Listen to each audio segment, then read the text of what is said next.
On this episode,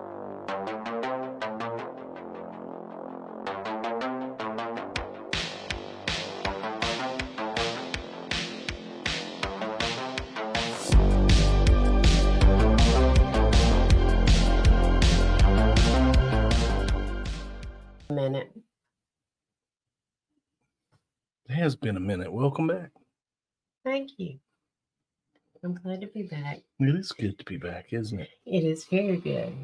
So what have we got on store today? In store today, I should say. Oh, we're just going to go all over the place. We're going to kind of take a less serious. We're going to be a little bit more mellowed out, laid back today. I got you. So basically, we're going to rip crimes that are in the news. Current crimes. Ripped from today's headlines. Ripped from today's headlines and silly things that you would not believe. All right. That the criminals will do. Yes, they will. All right. So first up, let's just go ahead and jump into it. Looks like we've got letters stained with the suspected blood of a North Carolina prisoner that were sent to a judge overseeing his case. Yeah. Wow. Well, let's just get into it. It looks like right here. This is from Raleigh, North Carolina. A convicted murderer in a North Carolina prison has repeatedly mailed letters stained with suspected blood to the judge overseeing his case, including one letter scrawled with the threatening message, "What will happen to you and your body?" How silly is that? Yeah, what will happen to you and your body? Well, I guess he will not be burdened by... Never mind. Yeah. Earlier this year, it seems that Joshua Allen Bolin, who's 40 years old, mailed a total of 9 letters to Stokes County Superior Court, according to federal documents. He is now serving a 21-year sentence for second-degree murder. Mailed one letter in January marked as an official court document in which he sought a path to his release through a writ of habeas corpus. Ooh, that's a big word. That is very big. Habeas corpus. That sounds like something interruptus. It does. But because he marked it as a court filing, a superior court judge had to review it along with these remarks on a page, huh? On a later page. And there's remarks where you should be afraid not to report this. What will happen to you and your body when I'm located and you didn't report me? You overlooked, misspelled, me continuously. This boy been reading his Reader's Digest. So I like Reader's Digest. He got continuously in there. And habeas corpus. Yeah. Yeah. So the judge thought he might be trying to escape based on the way he was writing. Court records said that she was also concerned as to how the prisoner, Bolin, will be able to make himself bleed, but discovered he was in a minimum security part of the prison, which would give him access to items he could use to cut himself. Wow. Mm-hmm. And he was convicted of second-degree murder and second-degree arson in 2016. Prison records show. And he was also charged in 2009 with killing his girlfriend, whose body was recovered from a pond, revealing she had died from a head wound. Well, this ain't a good guy, is he? He's really not, but he's not very bright either. Josh, if you're listening to us, do not send us any letters. Yes, because we will have them forwarded to the FBI, and we will find you. So the judge told investigators that the prisoner sent another seemingly blood-stained letter back in February of this year, and she didn't review it. Investigations looked at a total of 9 letters, all of them mailed from the Tyrell Prison Work Farm in Columbia, North Carolina. 3 of them had what looked like blood stains of fingerprints. Or. Mm-hmm. And one was marked with the words, "A fingerprint and a blood offering to atone for damages in the cases named." But He's dealing with a crazy guy. yeah, and the court personnel told investigators that Mr. More or less Mr. Bowling. Mm-hmm. And now we don't even really call him a mister. He's bowling. Bowling. He had been mailing letters to Stoke County since 2016. Wow. Including one from April addressed to judges. In that letter, he described the first time he tasted blood and noted he is always, and he spelled always ALWAYZ, thinking THINKIN, blood to drink. I do want to be within the system. I do not want to be within the system, the matrix, or whatever this is, IZ, as he spelled it. I'm restrained within, he wrote, according to court records. The North Carolina Department of Adult Corrections spokesman Brad Dean said in an email Tuesday the outgoing offender mail is generally not screened for content, only suspected contraband. Wow. This guy has been busy. Very busy. Very busy. And anyway, buddy. Yes. I'm glad you're there. Yeah, and I'm here. Yeah, we're gonna just kind of move on from you. And from there, yes, we're gonna go to a man steals a truck full of Corvettes to get home after prison release. That's right. And again, this happened in Arizona. Yes. A man stole a semi-truck hauling high-end sports cars in order to get home from prison. I mean, that's pretty damn reasonable, isn't it?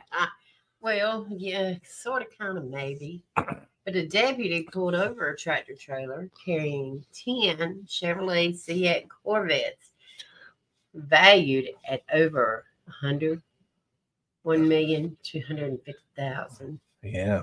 On February 15th, according to a Cochise County Sheriff's Office news release. The driver from Oklahoma had stolen the truck, and upon being questioned, told the officers he'd done so, only because he had just gotten out of prison and needed a means of transportation home. But you see, he learned his lesson in prison. He's not lying now. No, he told the truth. He's trying to be responsible. I I need a way home, and that's tractor trailer full of Corvettes. Hey, if even the tractor trailer, I got a bunch of left I can use. But there's more to the story. Oh, dear. Imagine that. According to the sheriff's office, the man had assaulted the rightful driver of the vehicle shortly before being seen driving it. Well, of course. I mean, I got to get home. You just go ahead and take an ass whooping. I'm going to take it. Well, it would. Now, let me say, if I said, sir, I just got out of prison. I really need a tractor trailer full of Corvettes.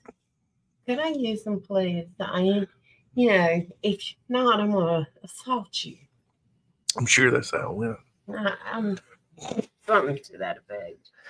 The 23-year-old suspect had struck up a conversation with the driver at a truck stop, and things went downhill from there. Oh, my goodness. We're going to move on from that one. That's pretty interesting, right there. That was interesting. Yeah. And, there's a bunch of these that, but how often do you break back into prison? I don't. You tell me. I've never thought about it. I'm breaking out, but why do I break in? An Alabama man with meth was caught breaking back into jail through a hole in a fist. Fist. Fist. Fence. Fist. Fence. Kurt Muckenfuss. He was caught in the act of cutting the jail fence. Correction officers were waiting for him and chased him out through the hole. He went down the rabbit hole. He sure did. Wrong rabbit hole. Muckenfuss. Muckenfuss. Muckenfuss. Oh. Well, guys, y'all just going to have to look this guy up for his mugshot. It is something to behold. But anyway, Mr. Kurt Davis Muckenfuss, 43 years of age, from Somerville, Alabama, faces charges of promoting prison contraband, drug trafficking, criminal mischief, criminal trespassing, burglary, possession of burglary tools, and attempting to elude police. Of course, if I break... But now, how am I attempting to elude police when I'm trying to get right in there with them? I got a problem with that one, you know. Yeah, he was high on that. He was high on that. So, and then this one, I'll let you tell us about this one that happened in Indiana. They find the Indiana jail deputies. They find scissors, but where'd they find them? Inside the arrested man during a body scan. I mean, that just, did he go up or down? I'm not sure, but during a second scan, the assistant jail commander noticed the object and the arrestee had moved. How astute of you. Mr. and Mrs. Assistant Jail Commander. I'm the assistant jail commander, and I'm noticing that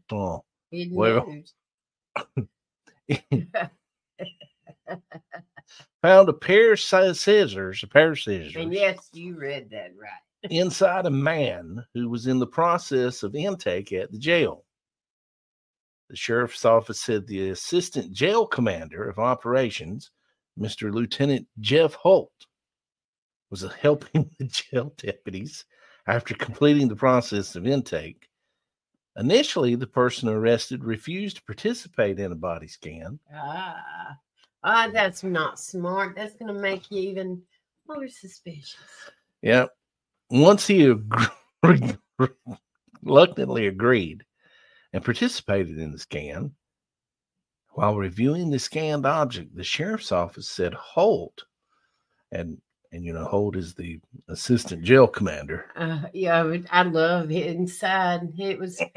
It was observed what appeared to be a foreign object inside the anal cavity of the arrestee. Well, talking about a cut in the clip. Well, yeah. Okay. He was then taken to the scanner room and a nearby additional search. The man continued to resist, but eventually went through a second body scan. And after reviewing the newly scanned images, Holt, the assistant jail commander,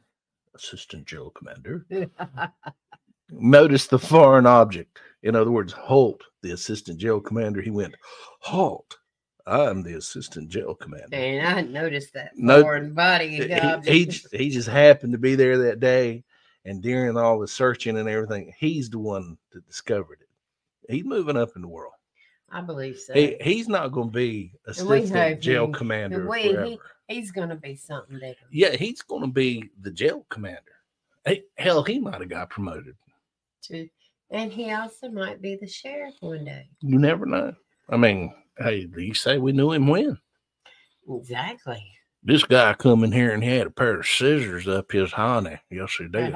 I found it. I did. Them boys down there don't. And the scissors were removed from the arrestee without incident. The sheriff's office said, "Thank you for letting us know that." I mean, you kind of. I mean, he was smart in a way, though. He didn't put a blade up there. He put something like a pair of scissors that could close. Yeah, but you got to get that. Then he's going. And then what? What about shoving up the daggone? He gonna snip on you. I'm gonna get the snip on him. what I'm gonna do. I'm gonna cut him. All right. And what's a podcast like this if we don't go to Florida? We love you guys in Florida. Thank you very much. But thank you for this. Y'all just as bad as North Carolina and South Carolina. Now, I don't even know how to say. Florida inmate charged with soliciting other inmates to kill family members. And his name is her. Her. It's a her. It said it's her. It's a her. We can't pronounce her name. No, you just have to look up Florida inmate Her charged with soliciting other inmates. Yeah, you're gonna have to Google it like that. Okay. To kill family members. This happened in Florida. An inmate tried to get other people behind bars to kill her family members. A 29-year-old. It's not that she would remain nameless. We just can't pronounce her name. Nameless. We just really cannot pronounce. I don't want to butcher it. Like she was trying to get her family done. She's charged with 1 count of stalking, 3 counts of solicitation for premeditated murder. This happened back on March the 27th. She was in jail in December on separate charges. She was accused of threatening her co-workers at Disney World of all places. That's a happy place. MIC. AEY. Investigations later revealed that while behind bars, she tried to solicit other inmates to kill family members. Her family members at that. I'd hate to be in her family. I would too. So, but that's crazy. No, let's go back up here about the Ohio man. Ohio man. Oh yes. Yeah. That's a good one. So, Miss Lisa, what happened in Ohio? There was this Ohio man. See what happened? Ohio. Desmond Ramsey thought he was leaving a voicemail with a hitman, but you know what? He had mistakenly called a dumpster rental company. Look at the expression on his face. It's like, damn. He got caught by the dumpster man. Hey, taking the garbage out. Taking the garbage out. So it appears a 58-year-old man who mistakenly left a voicemail seeking a hitman to kill his adult son. Well, these people don't like their families. He actually left the message with a suburban dumpster rental company and was sentenced to 18 months in prison. Wow. Desmond Ramsey, who uses a cane and struggles to walk, pled guilty and broke down in sobs as the sheriff's deputies led him from the courtroom in handcuffs after the hearing. Wow. The maximum sentence was opposed after Ramsey pleaded guilty to aggravated assault, a 4th-degree felony, and this happened back in October 13th, 2022. Yeah, and he's just now recently being charged. Bless his heart. So he says he'd been drinking heavily and gotten into a dispute with his son the night he made the phone calls. He said he did not believe the plan would be carried out. He went on to say, "That's my baby boy." I would die before let anything happen to my children. Oh yeah, it kind of doesn't sound like it, but you know. Yeah, he had too much to drink, and he was. I mean, what does this remind you of? I mean, it's got a Sanford Son feel to it. I Yeah, mean, the guy's name's Desmond, and he called the dumpster rental company. Wow, wow, wow, wow. Lamont, you big dummy. Yeah. Hey, and before we leave,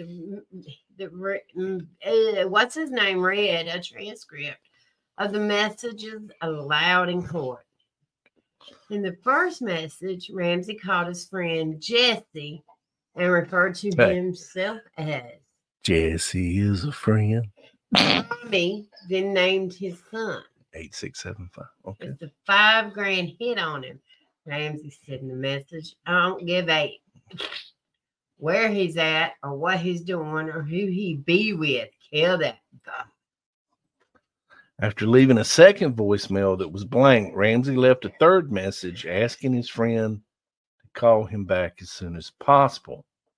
It's business, he said. This ain't no bullshit around here. The company's employees discovered the voicemail when they showed up to work the next morning. The caller ID listed Ramsey's name and phone number. Oh, man. Wow. Alcohol. Yep. Well. He was headed to his last comment when he was heard mumbling, Mr. Ramsey, I'm headed to jail for a drunken mistake. Yep. Well, there have been a lot of drunken mistakes in this world, Mr. Ramsey. So, yeah. That is just. That is crazy. Crazy. That's crazy. And next up, we're back in North Carolina. And man gives his brother's name during arrest.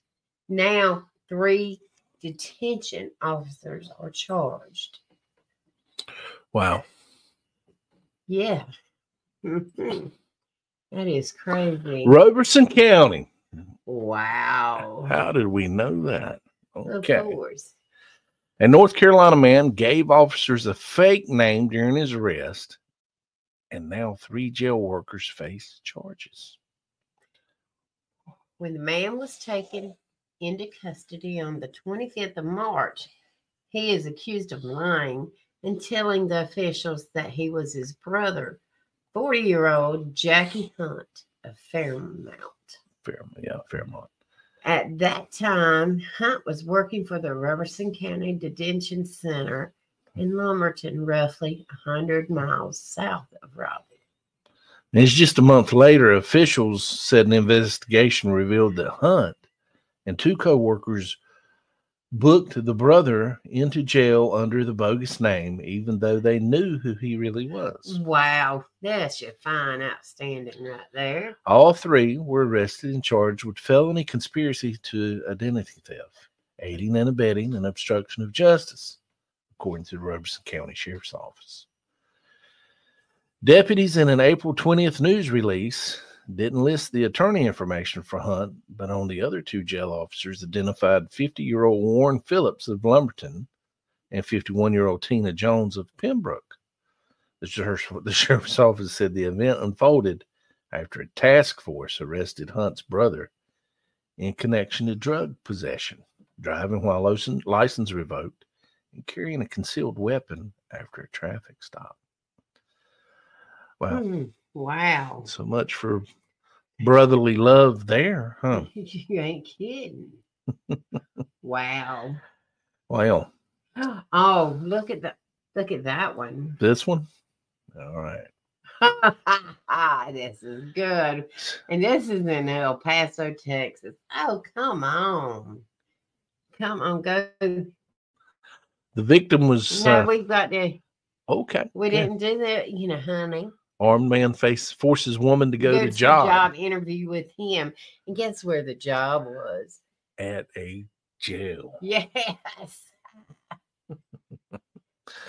The victim was rescued after she flagged down a detention officer in the parking lot of the jail.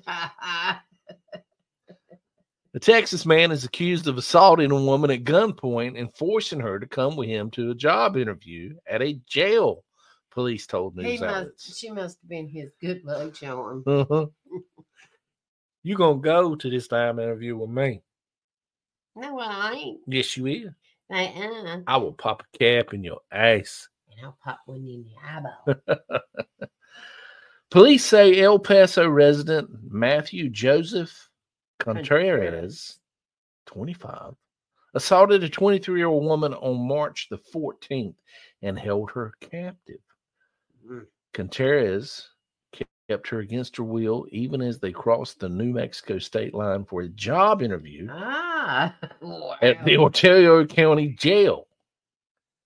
And she was rescued after she flagged down a detention officer in the jail parking lot.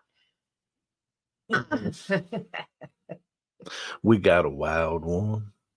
He was booked in the El Paso County Jail on Tuesday, March 15th of this year on charges of aggravated assault with a deadly weapon. His bond was set at $100,000. But they didn't tell us if he got the job or not. Yeah, chances don't look that good. I mean, did he? I want to know, you know. Look at, I can't go up here a minute. Now. This one? Yeah, that one. All right. So now we're going to go to Missouri, it looks like. My Missouri man walks into a county jail, and he was posing as deputy. Immediately gets arrested. Chad Michael Gosney said he was there to pick up an inmate. Yes. He was in Missouri. The Jefferson County man was charged Thursday. This happened back in January. You gotta love the imagination. I mean, they're thinking, they're getting smart, you know. Yeah. He's charged Thursday after sheriff's deputies said he walked into the jail and claimed to be an officer there to pick up an inmate. Sheriff's deputies let the man in, closed the door, and arrested him. He was later charged with a misdemeanor charges of false impersonation, the sheriff's office said on a Facebook post. The man was identified in court in documents as Chad Michael Gosney of DeSoto. He is currently being held on a $10,000 cash bail. Officers said they do not believe the person Gosney claimed to be at the jail to pick up had asked to be let out. Y'all might want to investigate that one a little bit. Yeah, that kind of sounds a little bit shady. Guys, we hope you've enjoyed this episode. It's been a little fun to make it. I'm sorry this is taking on a so little long. bit of a lighter side of crime. We've had some issues in the studio and trying to get all our equipment going and getting everything right. But we appreciate you and thank you for and we will have now, since we've almost got things straight, we'll have one at least once a week up now. So next week this time, you'll see us again. And as always, guys, we appreciate you. Be sure to like, share, and subscribe. Visit us on Spotify, iHeartRadio, YouTube, Apple, Facebook. Yes. TikTok as well. And with that, guys, so long. Have a great night. Thank you, guys.